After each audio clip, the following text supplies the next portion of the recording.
InDriver, and Astro AWANI. Where are you, Astro? Are you here? Can you raise your hand? Yeah. Okay, thank you. Astro has been big supporters of, of many programs. You are everywhere, and your people in Kelantan are helping me quite a bit. Yeah. Thank you for that. Yeah. It is a pleasure to be invited once again to deliver the keynote address and to open Praxis 2022. When I delivered the keynote address last October, the country, of course, then was still in the midst of opening up its social and economic sectors. The theme of last year's conference was Recovering Malaysia, which was aligned with the primary objective of the government to recover as quickly as possible from the effects of the health crisis.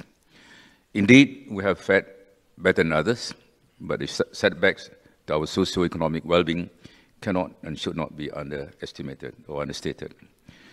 If last year was focused on recovery, this year is about looking beyond the next few months, towards building a more resilient future for all Malaysians.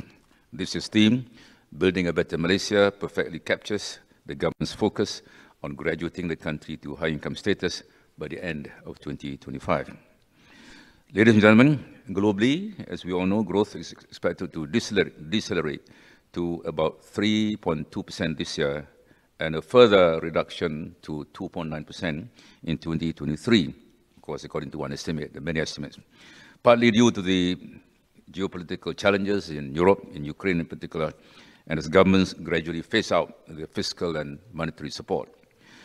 As was the case during the pandemic, the slowdown will also be unequal in its impact. The IMF forecasts that growth in advanced economies will be about 2.5% this year and 1.4% next year. Meanwhile, growth in emerging and developing economies are only expected to be 3.9% next year, 2023. What this means is that recovery will be uneven between advanced and emerging economies. Ladies and gentlemen, as we transition to endemicity in April this year, following a very successful national vaccination program, the fruits of which we are, alhamdulillah, now reaping. As you know, our economy grew 5% in the first quarter of this year and 8.9% in the second quarter, a point which is often repeated, of course, by government. That means in the first half of this year, the economy grew by a big 6.9%. Our labour market is also showing positive momentum. In July, the size of our labour force saw a continued uptick with an increase of 3.3% year-on-year to 16.6 million. Furthermore, the unemployment rate has gone down to 3.7%, which is close to the rate pre-pandemic of around 2.5 to 3%. Malaysia remains an attractive destination for foreign investors. Our FDI reached 41.7 billion in the first half of 2022. Compare this to the whole of 2021, when our FDI was only 48.1 billion ringgit. On this subject, I must add, there are all kinds of numbers, and there's been a lot of confusion when it comes to FDIs. This refers to the balance of payments number. We have MIDA numbers, and MIDA comes in two forms. One is approved numbers, and one is actual realized investment. Francis Laman here was once chairman of MIDA. He knows this very well. In terms of trade, in August 2022, that was the 19th consecutive month of double-digit growth, with exports rising by about 48.2% and imports increasing by 67.6% year-on-year. The total trade growth of about 57% was primarily driven by gains in manufacturing, mining, and agriculture, and of course, the currency in Malaysian ringgit has something to do with that as well. Part of the increase can be attributed to the small decline in our ringgit. Ladies and gentlemen, the path remains challenging going ahead, and all the gains so far have been hard fought, of course. Nonetheless, we can allow ourselves some room for optimism as we are on track to full recovery. But internal and external challenges continue to pose deep uncertainty. Let me highlight a number of these challenges and outline some of the government's strategies in navigating these challenges. Firstly, inflation. Chief among these challenges is inflation. It's causing a lot of unhappiness among many Malaysians and indeed throughout the world. People, it's very challenging in the UK, in Europe, in America, where inflation rates are very high. in the region as well. Make no mistake, we are not unique in this, as all governments are grappling with the task of reining in rising costs across the board. The IMF forecasts that global inflation will reach 6.6% in advanced economies and about 9.5% in emerging economies this year. This is largely through a trifecta of reasons: supply disruptions, higher energy and commodity prices, and increased consumer demand and economic reopening. We reopened our borders on the 1st of April, and there's good flow of tourists, for as long as the Chinese are not coming in, of course. Our tourist arrival numbers will remain low compared to pre-COVID levels. Against this backdrop, Malaysia's inflation rate at 4.7% in August is low by international standards. Overall, we are in a relatively better position compared with our regional peers and other economies where the prices of essential goods have spiraled. This is not to say that we do not view this we take this seriously as a government. We've been spending a lot of time in government discussing how we can lighten the burden of Malaysians. We've been spending lots of money on subsidies. This is a big issue, not only in Malaysia, but also throughout the world. We are fortunate because of subsidies, we've been able to control the rate of price increase. Our relatively moderate inflation can be attributed to the government's decisive interventions through the enforcement of price ceilings and the largest amount of subsidies in our history, about 80 billion ringgit, as you know. Nonetheless, as an open economy, we cannot be fully insulated from global inflationary pressures and a rise in prices. Well, in a way, it's inevitable, but for as long as you have geopolitical challenges, supply chain challenges, we'll continue to be facing this issue of inflation. Ladies and gentlemen, the second challenge we're facing today is supply chain disruptions. As a country that has been synonymous with trade since the early Kingdom of Malacca, any disruption to global trade will pose challenges to our economic outlook. Before the pandemic, the primary risk to supply chains had to do with the US-China trade war. Over the past 2 years, the various policies implemented to reduce the spread of COVID-19 by governments worldwide meant long queues of ships waiting to unload their goods, containers left unattended, and of course, much higher freight costs. Some of these issues have been resolved today, but bottlenecks remain. For example, the war in Ukraine, manpower shortages in many parts of the world, including in Malaysia, and China's zero COVID policy led to a lot of stress. Cargo vessels continue to arrive outside of their designated berthing windows, which poses challenges to our port operators, including in Malaysia. This, to me, highlights the fragility of global supply chains in the face of disruption at the country level. Compounding this is a large number of products which incorporate components or materials that are either sophisticated or complicated to make. This means that substituting components or locating alternative sources is easier said than done. I was having a VC with a colleague in the States a week ago, and I've been informed that as the US is quite dependent on China, there are even shortages of TV sets. It's not easy to buy a TV set in some parts of the US now.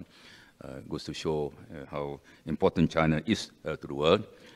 Of course, smartphones and cars, as you know, in Malaysia, there's a long waiting list of cars which are not being able to be delivered because of supply shortages. But as with all challenges, there also lies opportunities.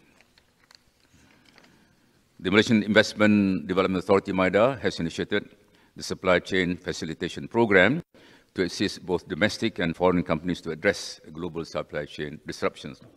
This includes supporting companies in outsourcing the manufacturing activities to domestic companies and promoting domestic investment while encouraging the adoption of automation and other fourth industrial revolution technologies. My message here is that in wanting to build a better Malaysia, we must seek out these opportunities when and where they arise. As for the government, we will continue to play an aggressive and facilitative role to help transform opportunities into real growth. The third challenge that we are facing in building a better Malaysia is not new: digitalization. Attaining this is of utmost importance, as it goes without saying that the future is digital. On top of the promise of the potential of IR 4.0 technologies, I'm sure none of you need reminding of the importance these digital services and solutions have played over the past 2 years. Regardless, digital adoption rates have been unequal among our businesses. We have some companies adopting cutting-edge digital technologies, while others remain completely analog. Explaining the low end of the spectrum is the continued lack of access to adequate infrastructure, concerns over cyber security, lack of awareness, gaps in digital skills, and financial constraints, particularly among the micro, small, and medium enterprises. Addressing these challenges will be key in ensuring that the promise and benefits of the digital economy are felt by all, and that we can attain a digital economy that contributes 25.5% to GDP as we aspire to achieve by the year 2025. Towards that end, we have introduced in February last year the Digital Economy Blueprint. This is an initiative which underlines our commitment and aspiration to transform the country into a digitally driven, high-income nation and a regional leader in the digital economy. All these challenges, while pressing, pale in comparison to the issue of climate change. Should business continue as usual, we risk living in a planet where the hot becomes hotter, the wet gets wetter, and the cold gets colder. We can feel for ourselves the consequences of a worsening climate.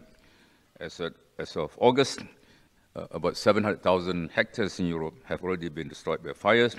Pakistan has been, to borrow the words of the UN SecGen, hit by a monsoon on steroids, leading to loss of lives in the thousands and impacting more than 30 million people. Meanwhile, the Arctic ice caps continue to melt, while ocean levels continue to rise in both levels and temperatures. Nearer to home, which is more relevant to us, we have had our problems in Jirai, Baling, as well as the big floods that hit Selangor late last year. Ladies and gentlemen, moving forward, we must continue to strive for a prosperous, inclusive, and sustainable Malaysia. These are the words used in the 12th Malaysia Plan, of which I have a hand in crafting.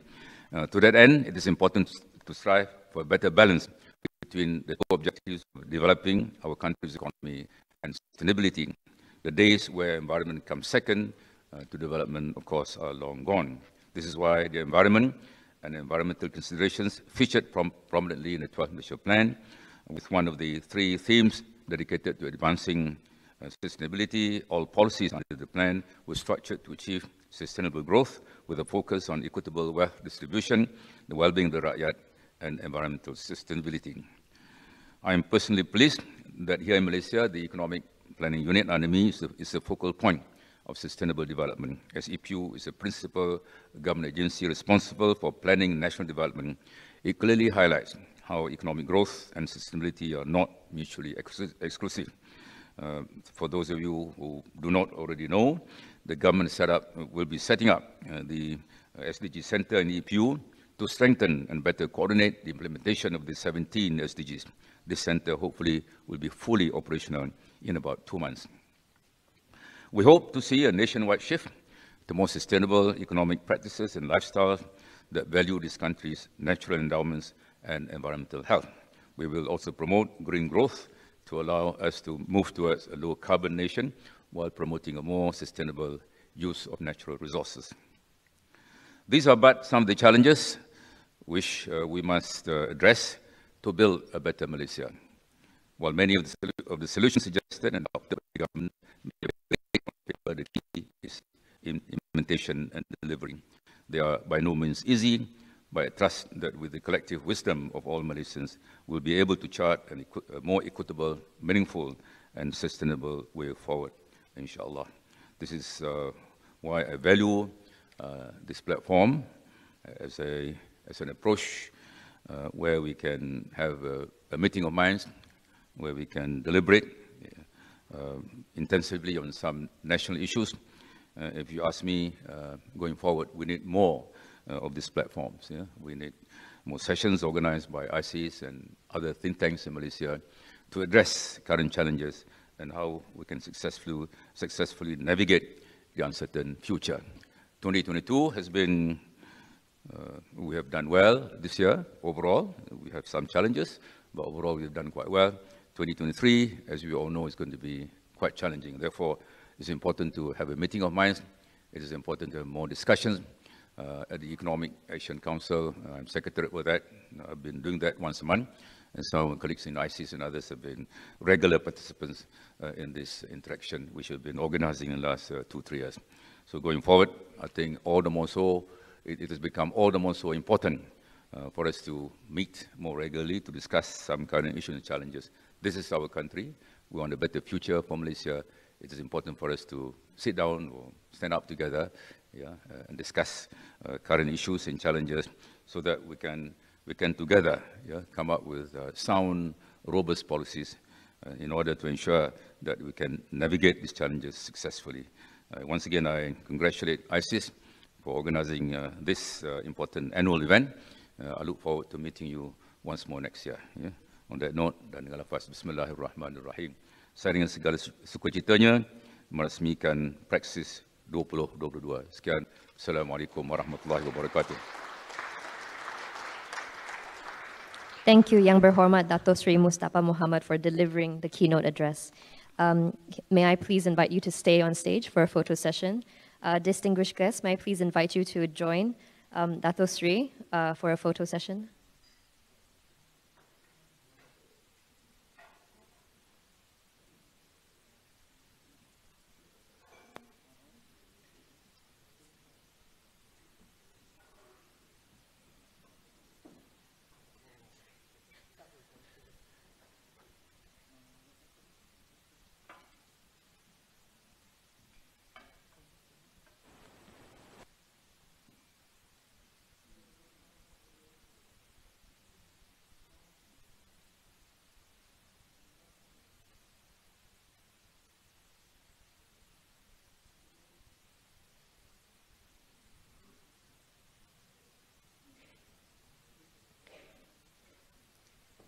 ISIS Malaysia would like to express our deepest gratitude to Yang Berhormat Dato Sri Mustafa Muhammad, the Minister from the Prime Minister's Department.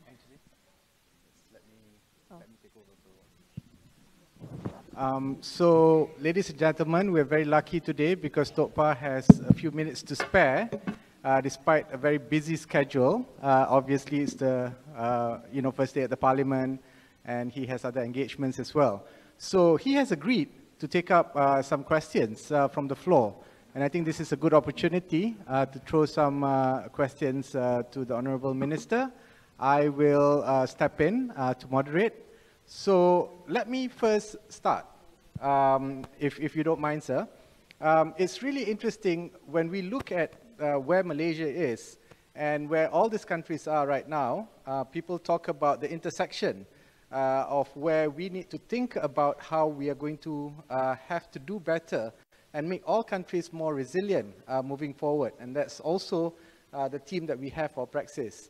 Now, and you rightly pointed out, a lot of these challenges are not new. A lot of these challenges have been there before, and COVID merely possibly exacerbated it. And now we are at a point where we have to think about how to make things better and how to basically face this possible future that is extremely uncertain. Now, my question is, where is Malaysia in terms of that? We know that Malaysia has always been a country that wants to be forward. We want to think about new solutions, not only just for Malaysia, but also for the region, and sometimes we address at the world stage.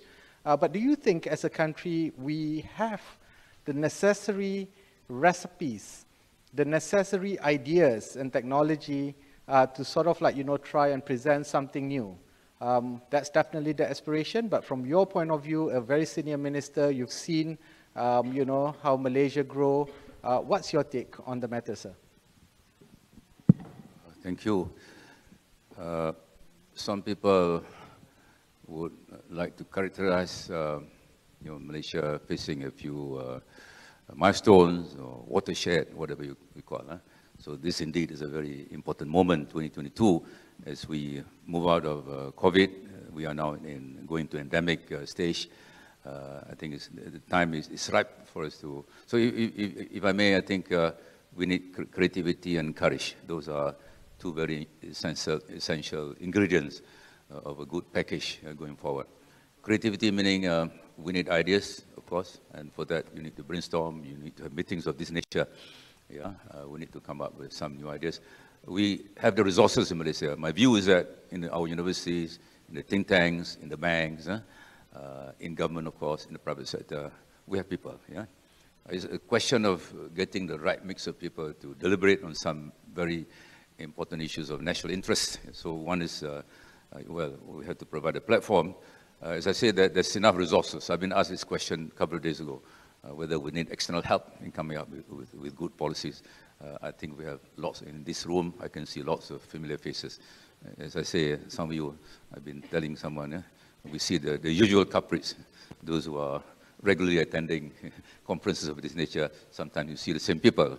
So one, you need to have this grouping of people who can creatively think about some out-of-the-box solutions. Yeah, these are very challenging times, but there are opportunities as well.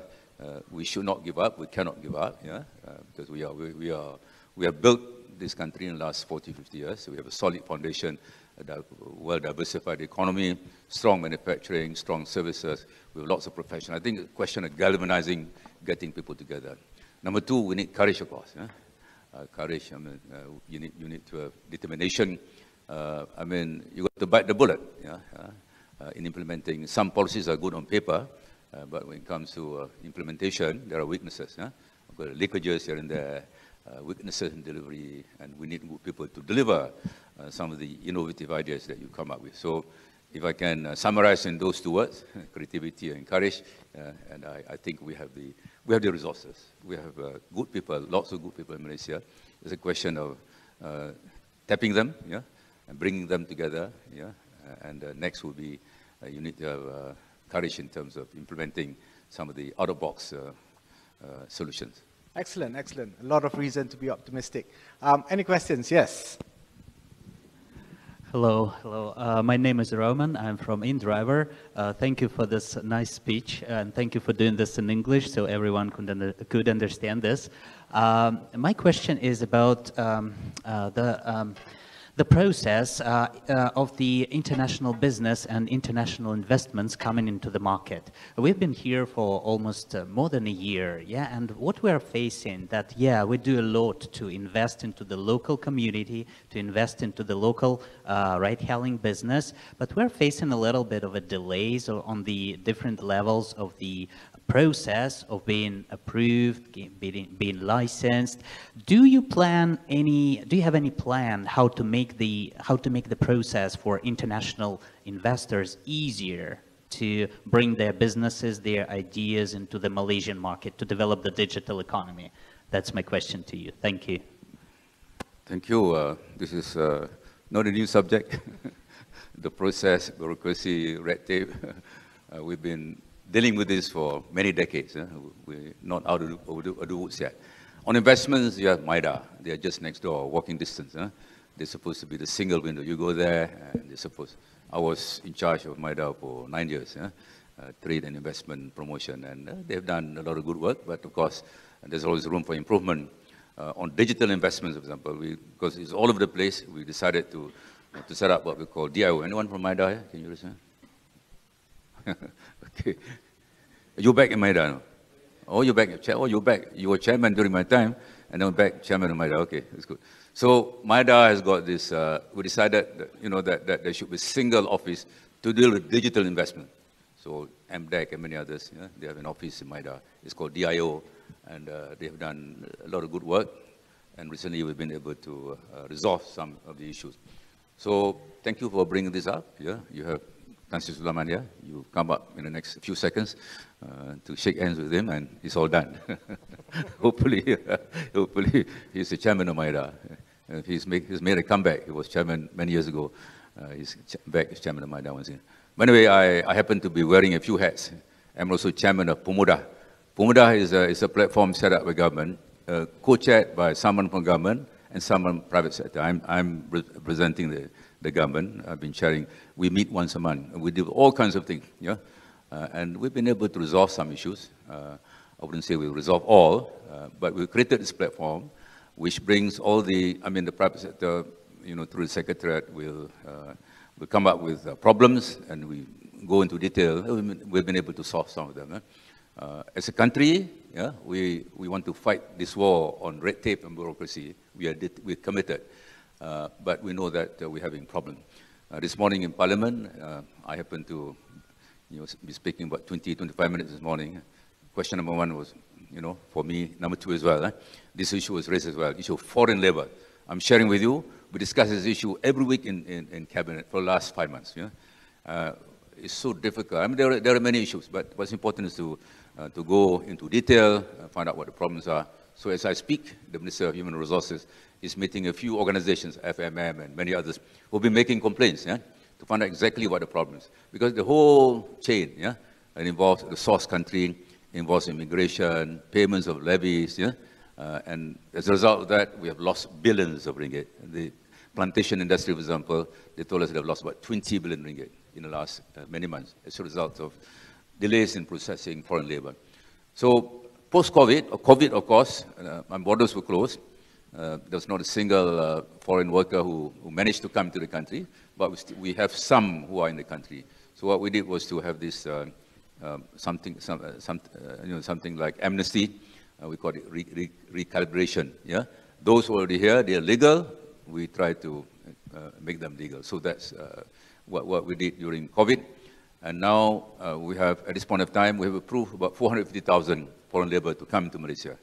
And about 100,000 have come in. So we have another 350 who have been there waiting. Yeah, demand is there, but we've not been able to bring them in. Yeah, so that's one dimension. But on the other, we've been talking about automation, low-skilled labor, wages, depressed wages. So there is this, on the one hand, you're talking about automation, you're talking about increasing the wage levels in Malaysia, increasing productivity. On the other, you're still promoting foreign labor, low-skilled foreign labor. So this dichotomy, so this inconsistency, so we say, okay, we have some short-term issues, we have some long-term problems. Short-term, we are short of labor in our palm oil palm plantations. So we need to resolve this short-term problem. But going forward, that's why I say we need courage. We need courage. I mean, we have policies in place. We put policies in place in order to enhance automation, bring in quality investments. At the same time, we still depend on foreign labor. So this is a big dichotomy that we have to address. But short-term, we still need them, and we hope these issues will be resolved. Anyway, to cut a long story short, you woke up to see Tan Sri Sulaiman, and I'm sure you'll be too happy to see for no fee. It's free of charge. Thank you. Perhaps one final one. Okay. So thank you very much, Tokpa. Thank you, first of all, for coming to... Oh, you have... Okay, good. Excellent. There's time for one more question. One last question. There you go. Thank you very much. I'm Collins Chong from Museum Malaya. Just like to ask your views on our future strategic maneuvers in terms of our foreign policy, as well as our economic orientation. As we know, the entrenched dependence on China and the, our centrality, our central approach of managing these two superpowers. We have seen how the current short-term realities on the ground, we need China based on trade, resources, on their almost limitless capital, and of course for our own political expediencies, but of course, US not being able to offer more in terms of capital and all that. So how do you see us, managing this kind of relations moving forward?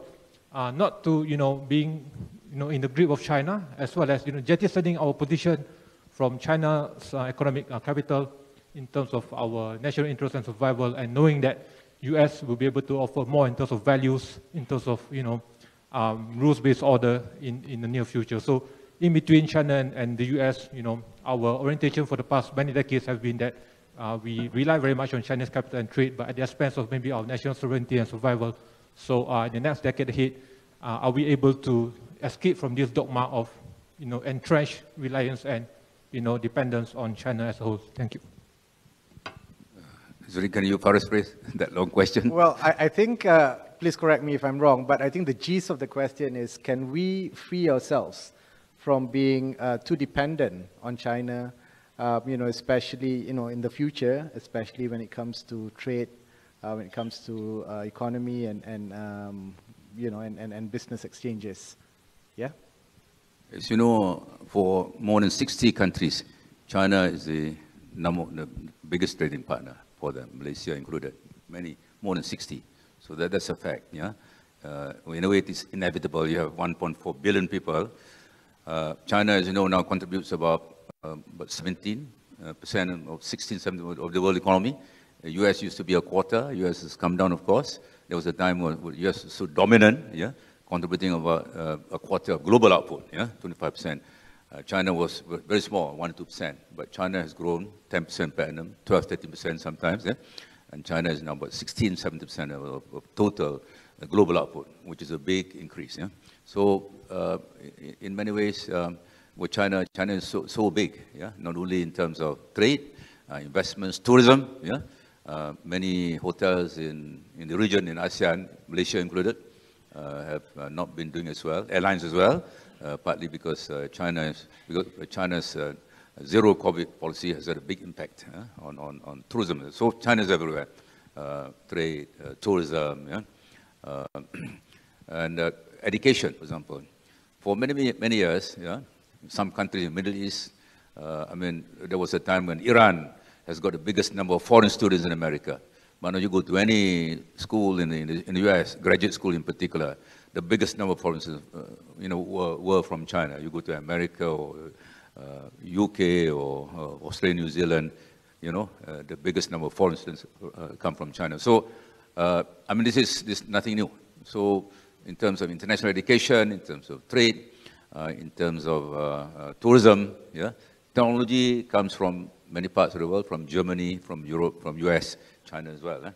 So it's more diversified. But trade and tourism, yeah, and education, international education, many parts of the world, many countries in the world are dependent on China. So the issue is, can we get out of this dependence? Of course, as a country, number one, our foreign policy is to be friendly with every country in the world. We want to be as neutral as we can. That's our foreign policy. Number two, we want to diversify. We do not want to put all our eggs in one basket. Yeah? That's our policy. Diversify trade, investments. We have investment from China.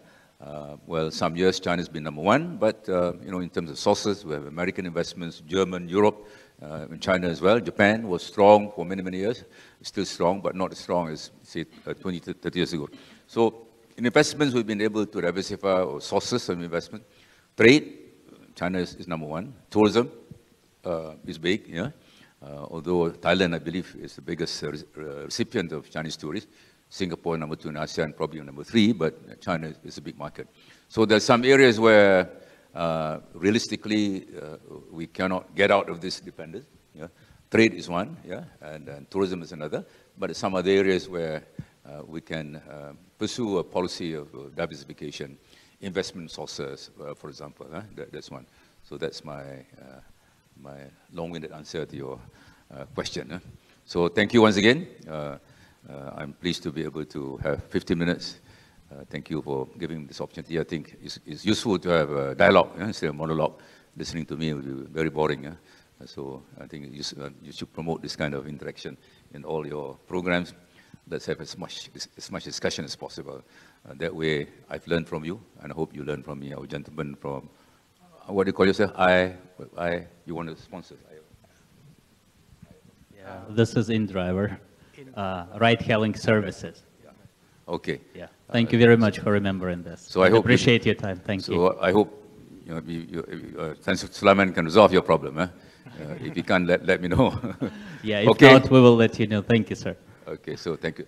We do have all these one-stop centers, but sometimes they say it stops at there. Doesn't go beyond the one-stop center.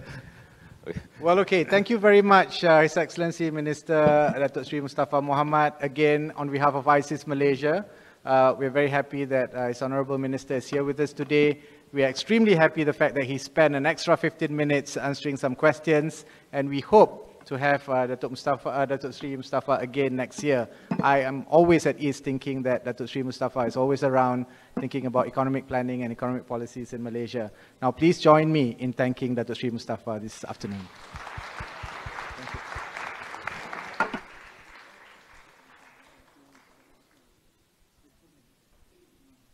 ISIS Malaysia would like to express our deepest gratitude to Yang Berhormat Dato Sri Mustafa Muhammad for taking the time from his pressing duties to grace us on this occasion with the keynote address and for this special Q&A session.